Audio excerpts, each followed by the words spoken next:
Bienvenidos a una nueva exploración detallada.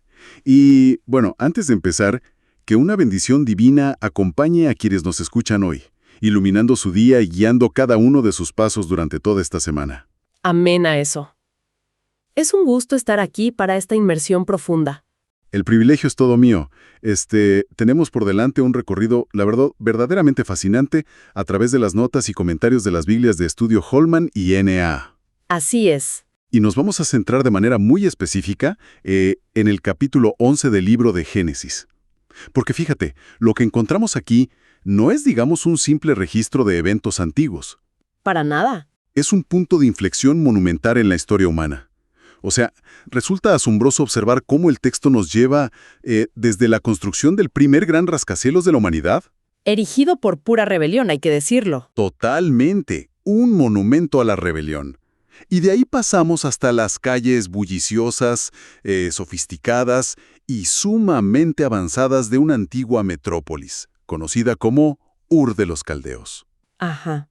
Y luego, mediante un movimiento literario magistral, el relato toma toda la inmensidad de la raza humana dispersa por el globo y, bueno, reduce su enfoque dramáticamente hasta concentrarse en una sola familia. Es un viaje narrativo que redefine toda la estructura de la historia que le precede. O sea, el tema central que estas investigaciones nos obligan a observar es la colisión inevitable entre la autonomía humana y la voluntad divina. Exacto, ese es el choque. Los documentos antiguos que estamos revisando muestran cómo la humanidad, en un esfuerzo colectivo sin precedentes, intenta tomar el control absoluto de su propio destino. Querían asegurar su permanencia, ¿no? Sí, asegurar su permanencia al margen del plan original. Y frente a esto, vemos una intervención divina diseñada no para destruir, sino para redirigir esa historia hacia un propósito mucho más amplio. Claro, redirigir. El capítulo 11 de Génesis funciona esencialmente como la bisagra sobre la cual gira toda la antigüedad bíblica. Cierra la era de las historias globales de toda la humanidad y abre la puerta a la historia particular de la redención. A través de un linaje específico, así es. Pues vamos a desglosar esto paso a paso, porque el relato comienza con un nivel de detalle técnico que, la verdad, resulta bastante inusual. Sí, es muy particular. Hablamos de la famosa Torre de Babel. Al leer los apuntes históricos, resalta de inmediato la fijación del texto con los materiales de construcción. O sea, los humanos llegan a una llanura en la tierra de Sinar y la directriz es súper clara. Dicen, vamos a hacer ladrillos y a quemarlos bien. Ajá. Se especifica que utilizaron ladrillos en lugar de piedra y betún en lugar de argamasa tradicional. Que parece un detalle menor. Exacto, podría parecer un manual de arquitectura antigua incrustado en el texto. Pero la investigación le otorga un peso histórico y cultural enorme a este detalle, ¿verdad? Sí, un peso inmenso. Y el valor recae en la validación arqueológica que este pequeño detalle proporciona. Hay que ponerse en los zapatos de los lectores originales del texto, en la antigua tierra de Israel. Claro. Para ellos, construir con ladrillos cocidos y betún sonaba exótico, casi alienígena. Porque ellos usaban otra cosa. Exactamente. En la región del Levante, el material de construcción por excelencia era la piedra calcárea, que abundaba en las colinas, y se utilizaba cal como mezcla. Ajá, piedra y cal. Pero la arqueología moderna ha corroborado que el texto describe con precisión milimétrica las técnicas de construcción de la antigua Mesopotamia, o sea, la región de Babilonia. Que corresponde a la llanura de Sinar. Así es.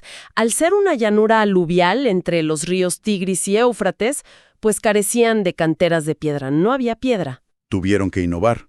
La solución tecnológica que desarrollaron fue el ladrillo de barro. Ahora bien, secar ladrillos al sol era súper común para casas normales. Sí, adobe. Ajá, como adobe. Pero para estructuras monumentales los horneaban a altas temperaturas para darles una resistencia similar a la piedra.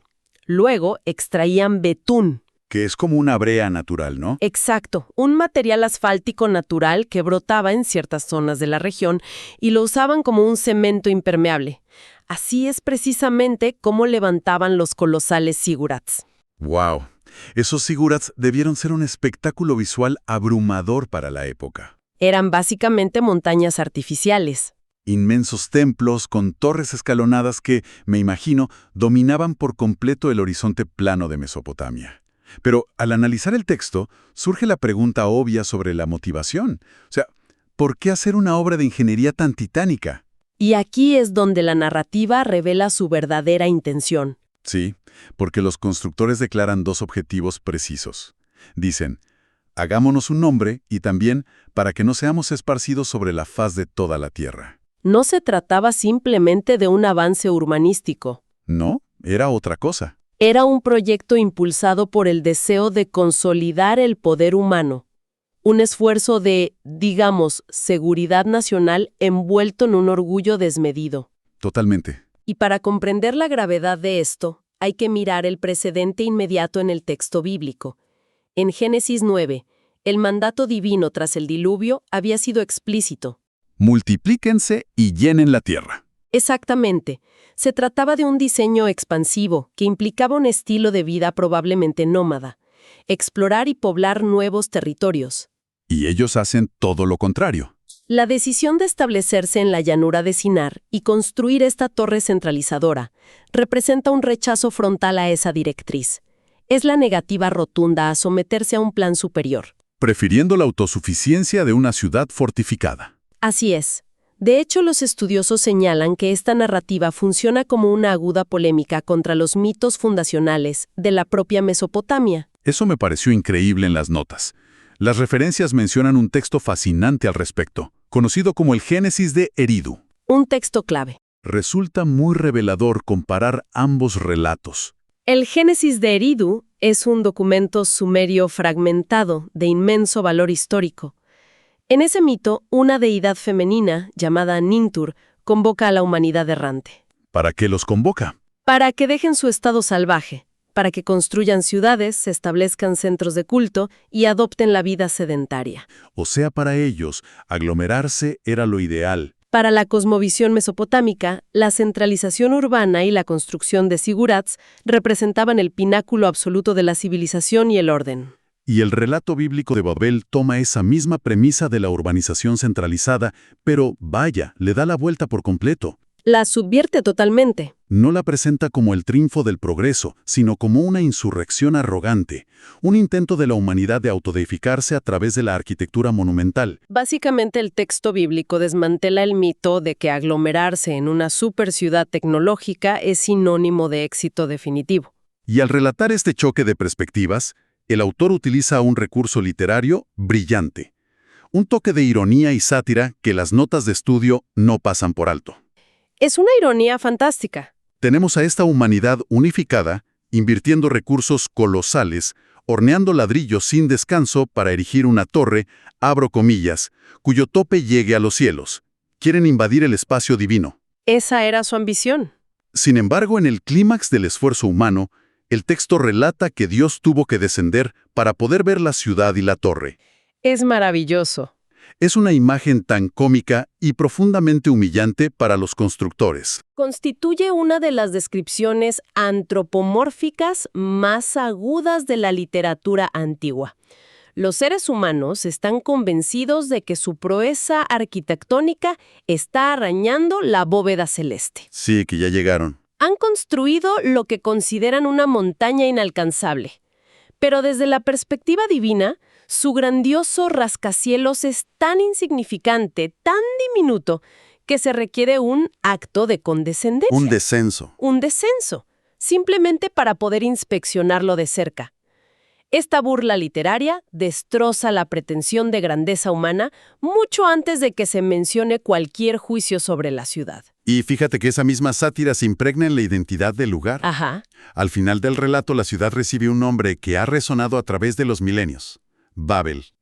Pero el contexto lingüístico que aportan las investigaciones revela que este nombre encierra un choque cultural monumental. Así es, porque para los habitantes del imperio, esa palabra no tenía ninguna connotación negativa. Para nada. Todo lo contrario. En la lengua acadia, el término Babilú se traduce con inmenso orgullo como la puerta de los dioses o la puerta de Dios. Era una declaración de grandeza. Una declaración de supremacía teológica y política.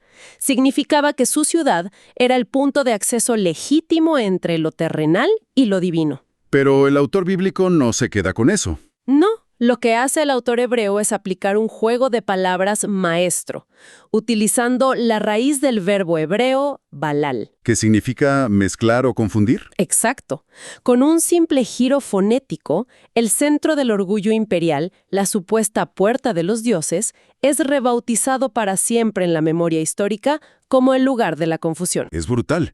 El imperio intenta definirse a sí mismo con grandeza, pero termina siendo definido externamente por su fracaso monumental. Es una lección de humildad literaria. Y eso nos lleva al desenlace de este evento, que es la intervención divina para confundir el idioma de toda la tierra. Sí. Ahora, alguien que se acerque a este texto de manera superficial podría interpretar que hay un elemento de temor por parte de la divinidad. El relato menciona que nada les hará restricción para todo lo que intenten hacer. Claro, suena como una alarma. Podría parecer que el poder humano unificado representaba una amenaza genuina que Dios debía neutralizar apresuradamente. No. Esa es una lectura común, pero los análisis teológicos e históricos de nuestras fuentes descartan tajantemente cualquier idea de vulnerabilidad divina. Dios no estaba asustada. Por supuesto que no. La preocupación expresada en el texto no radica en que los humanos puedan amenazar la soberanía del Creador. Radica en el inmenso potencial humano para la autodestrucción y la tiranía. Un tema muy actual, de hecho. Piénsalo. Una humanidad completamente unificada en un estado de rebelión, compartiendo un solo idioma y persiguiendo un objetivo de poder centralizado sin ningún contrapeso, poseía la capacidad de institucionalizar el mal a una escala global inimaginable. Un imperio global unificado sin restricciones morales. Es la receta perfecta para la opresión absoluta. Visto bajo esta luz, la confusión de las lenguas opera no solo como un juicio, sino como una medida de contención. Un acto de gracia, en realidad. Exactamente. Fragmentar su capacidad de comunicación forzó la dispersión, rompió el monopolio del poder y obligó a la humanidad a cumplir finalmente con aquel mandato original de poblar y diversificarse por toda la tierra. Es fascinante ver cómo se conectan los puntos. Y tras este evento cataclísmico que reconfigura el mapa humano y lingüístico, el texto de Génesis da un giro narrativo abrupto. Muy abrupto. Pasamos de esta epopeya global de construcción, rebelión y dispersión a una estructura que suele desafiar la paciencia de muchos lectores. Las genealogías. Una extensa genealogía, específicamente el registro de los descendientes de Sem. Las fuentes se refieren a esta sección con el término hebreo Toledoth, que significa historias familiares o generaciones. Así es.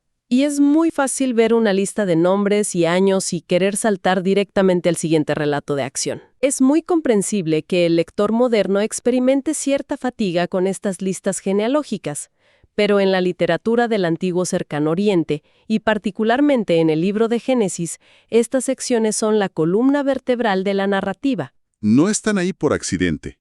Esta lista de la familia de Sem no es material de relleno.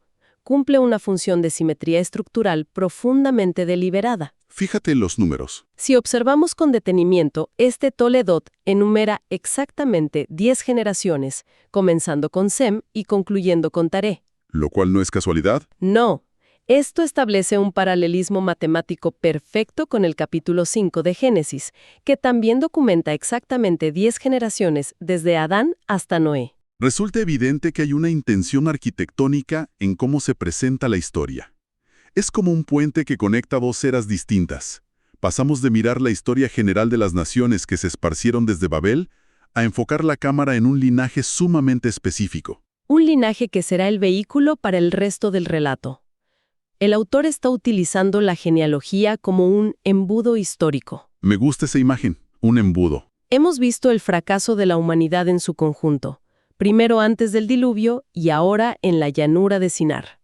A partir de este momento, el lente panorámico se apaga y se activa el lente macro. Nos acercamos al detalle. La historia de la redención o de la respuesta divina al problema humano ya no tratará sobre naciones enteras o proyectos globales. Se va a gestar a través de una familia. Una familia escogida, aparentemente insignificante dentro del vasto tablero geopolítico del mundo antiguo. Ahora, hay un fenómeno numérico en esta genealogía que las notas de estudio destacan con mucha claridad.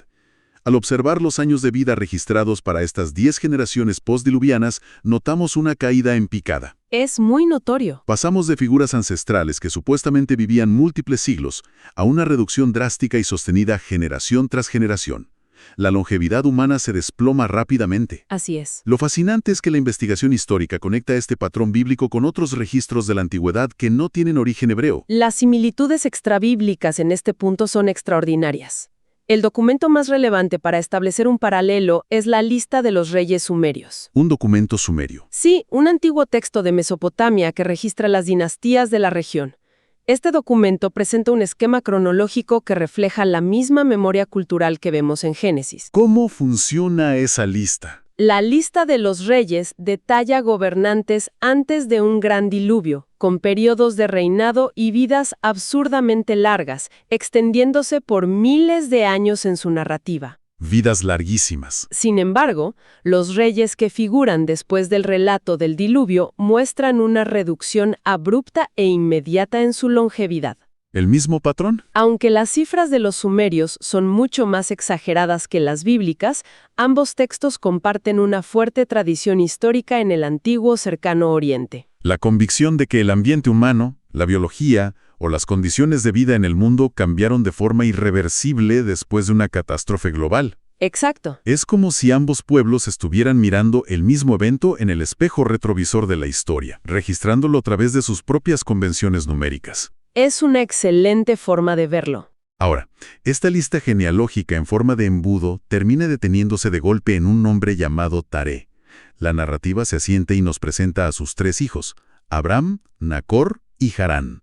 Aquí empieza lo bueno. Y aquí, en medio de la presentación de esta familia que se supone cargará con el peso del futuro, las fuentes subrayan un detalle que se introduce casi como un susurro, pero que tiene un impacto ensordecedor. Así es. Se menciona a Sarai, la esposa de Abraham, y el texto enfatiza, casi con redundancia, que era estéril y no tenía hijos. Desde una perspectiva narrativa, introducir una genealogía cuyo propósito es mostrar la continuidad de un linaje vital y terminarla con una mujer estéril es un recurso dramático potente. Te frena en seco. No es un mero dato biográfico agregado al azar.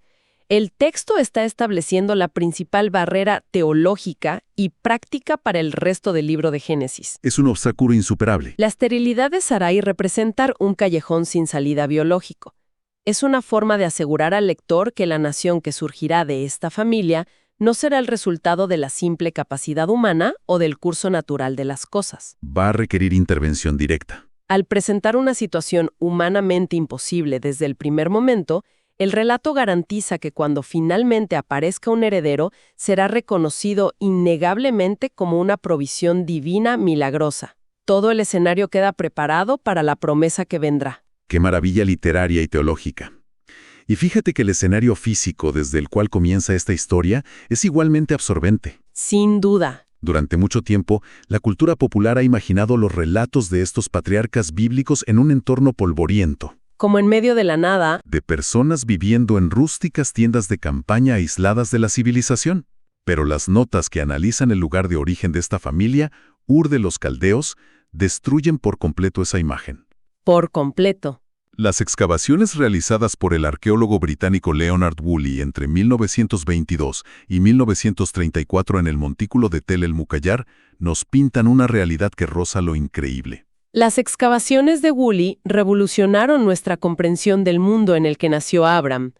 Ur no era un asentamiento tribal primitivo, era una metrópolis deslumbrante y el centro neurálgico del imperio en ese momento. Una verdadera superpotencia. Ubicada estratégicamente cerca del río Éufrates y del Golfo Pérsico antiguo, era un gigante comercial.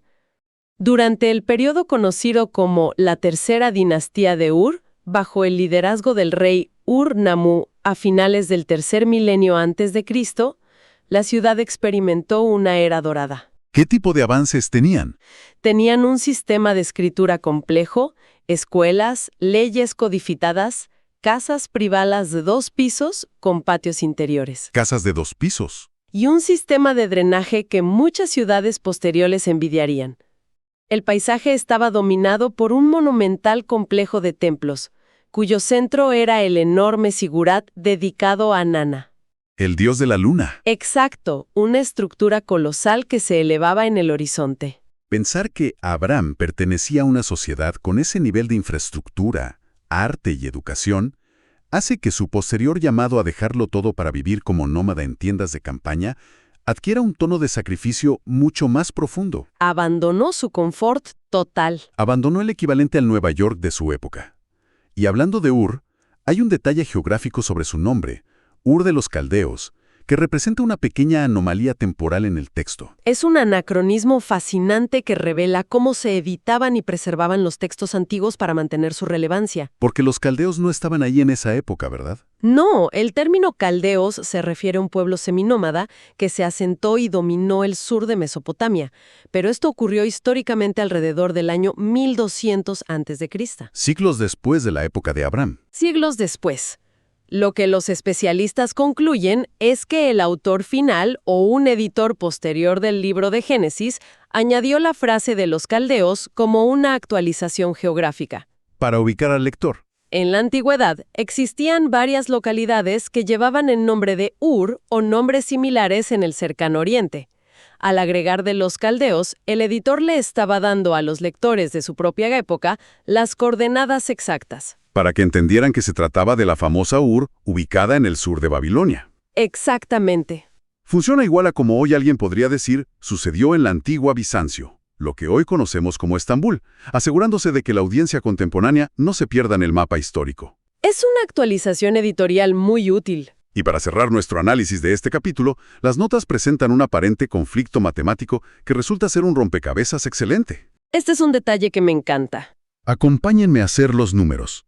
El capítulo 11 de Génesis indica que Taré, el padre de la familia, engendró a sus hijos a los 70 años de edad. Bien. Más adelante, se afirma que Taré murió en la ciudad de Harán a la edad de 205 años. Ahora, si vamos al libro de los Hechos en el Nuevo Testamento, el capítulo 7 dice claramente que Abraham salió de Harán solamente después de que su padre murió. Y ahí es donde surge la fricción en la línea temporal. Exacto, porque Génesis 12 especifica que Abraham tenía 75 años cuando salió de Harán. Si Taré tuvo a Abraham a los 70 y Abraham tenía 75 al marcharse tras la muerte de su padre, la suma básica nos da 145 años. La suma lógica. Pero el texto masorético de Génesis dice que Taré murió a los 205. Hay 60 años de diferencia que parecen flotar en el aire. ¿Cómo se resuelve una discrepancia que parece tan obvia? Este tipo de enigmas cronológicos son apasionantes porque nos obligan a explorar la historia de la transmisión del texto bíblico. La resolución a este dilema matemático no requiere inventar teorías extrañas. ¿Dónde está la respuesta entonces? Se encuentra en una tradición textual paralela. Las notas de estudio apuntan al Pentateuco samaritano. Este es un manuscrito antiguo que preserva la versión de los primeros 5 libros de la Biblia tal como la custodiaba la comunidad samaritana. ¿Un manuscrito diferente al masorético? Y de manera crucial, en el registro del Pentateuco samaritano para Génesis 11, se indica explícitamente que la edad de Taré al morir fue de 145 años. Ahí está la pieza que faltaba. Cuadra perfectamente con la línea temporal de la edad de Abraham al momento de su partida. ¡Qué increíble! Nos permite ver cómo diferentes tradiciones manuscritas antiguas arrojan luz sobre pasajes difíciles y armonizan registros que de otro modo parecerían contradictorios. Revela el inmenso cuidado con el que estas narrativas numéricas y genealógicas eran estudiadas y transmitidas en la antigüedad. Es un cierre analítico impecable para un capítulo que, como hemos visto, abarca muchísimo. Desde la soberbia construcción de la Torre de Babel y la confusión de los idiomas, navegando a través de ese embudo genealógico de Sem que hace eco de antiguas listas de reyes sumerios. Hasta llegar a Ur. Hasta llegar al asombroso lujo urbano de la metrópolis de Ur y la aparente tragedia silenciosa de la esterilidad de Sarai. Es un volumen enorme de historia humana condensado en un espacio muy breve. Y tras haber examinado minuciosamente estos textos y el contexto histórico que los rodea, creo que existe un hilo conductor profundo sobre el cual vale la pena reflexionar. Te escuchamos. La llanura de Sinar y la Torre de Babel se erigieron como el símbolo máximo del deseo humano por forzar su propia seguridad, por construir un imperio basado en la uniformidad, el avance tecnológico y la centralización absoluta. Apartando la mirada del plan original. apartando deliberadamente la mirada del propósito más vasto que había sido trazado para ellos. Y frente a este espejo del pasado, surge una interrogante ineludible para quienes nos escuchan hoy. Una pregunta para llevarse a casa. En nuestra era actual, caracterizada por la hiperconexión digital, las redes globales y la constante persecución del avance tecnológico, ¿cuáles son los equivalentes a las torres de Babel que nuestra propia sociedad está afanada en edificar? Una gran pregunta. Y al buscar esa autosuficiencia absoluta a través de nuestros sistemas modernos, ¿de qué manera podríamos estar, tal como los antiguos constructores, ignorando o resistiendo un llamado a un propósito vital que trasciende nuestros propios muros? Es una reflexión incisiva y sumamente necesaria para mantener en nuestra mente durante los próximos días. La verdad, agradecemos profundamente a la audiencia que nos ha acompañado a lo largo de este recorrido, descubriendo el asombroso contexto histórico y teológico oculto bajo la superficie de estos antiguos documentos. Ha sido un placer. Ha sido un verdadero placer desglosar cada uno de estos elementos hoy. Y como es nuestro deseo genuino al despedirnos, que Dios bendiga a todos los oyentes. Nos encontraremos en nuestra próxima exploración detallada.